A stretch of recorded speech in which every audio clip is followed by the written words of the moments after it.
Edi Rama përdori sot monologën e mashtrimeve të tij të zdjeles për sulmuar, kërcënuar, për çmuar 10.000 qytetarë që prej një jave protestojnë në protestat më të fuqishme kundër Edi Ramës, kërkojnë dorëheqjen e tij, kërkojnë anullimin e vendimeve të tij, të cilat janë një kërcënim madhor për mjedisin në Shqipëri dhe prishin përfundimisht klimën e investimeve në vend. Ai prapë përpoq të akuzoj fuqi të huaja, me li kujtoj kohrat e zeza të diktaturës kur e gjithë bota paraqitej kundër nesh, shpiku armiq imagjinar dhe përpoq të argumentoj luftën hibride kundër Shqipërisë. E vërteta është se këto protesta kanë në themel, parazgjithash dhe mbi të gjitha, veprimet me zero transparencë të Edi Ramës dhe qeverisë të tij në investimet në Zvernec. Them me zero transparencë sepse përveç shifrave, disa miliardësh investime, ai nuk mori përsipër kurrë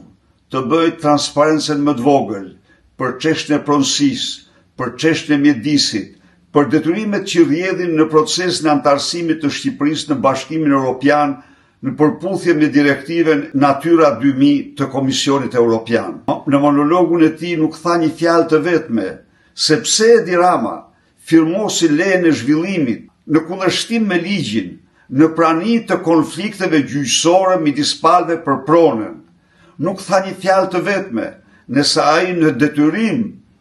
detyrim madhor të procesit të integrimit të Shqipërisë në Bashkimin Evropian që rrjedhin nga direktiva Natyra 2000, ka bërë aty një vlerësim të përshtatshëm, ka bërë aty një vlerësim strategjik, ka bërë një vlerësim mjedisor për të gjithë këte projekt. Përkundrazi, u tha mediave ndërkombëtare se nuk ekziston projekt. Nga ana tjetër, nuk mund miratohet kurrë leja e zhvillimit pa një projekt apo të paktën një projekt ide. Nuk shpjegoj çfarë direktivash ka dhënë ky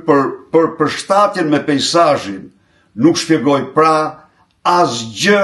përveç luftës hibride, kërcënimeve dhe cinizmit ndaj protestuesve dhe mburrjes së tij se ai si omnipotent nuk pyet për asgjë. U përpoq të mashtronte shqiptarët se paski marrë kryesinë e shoqatës pyjeve në Europë në një kohë kur jemi vendi me pyjet më të shkatruara dhe më të djegura, më të pambrojtura në Europë, tingëllonte ky një lloj si çmimi që mirrin në Meksik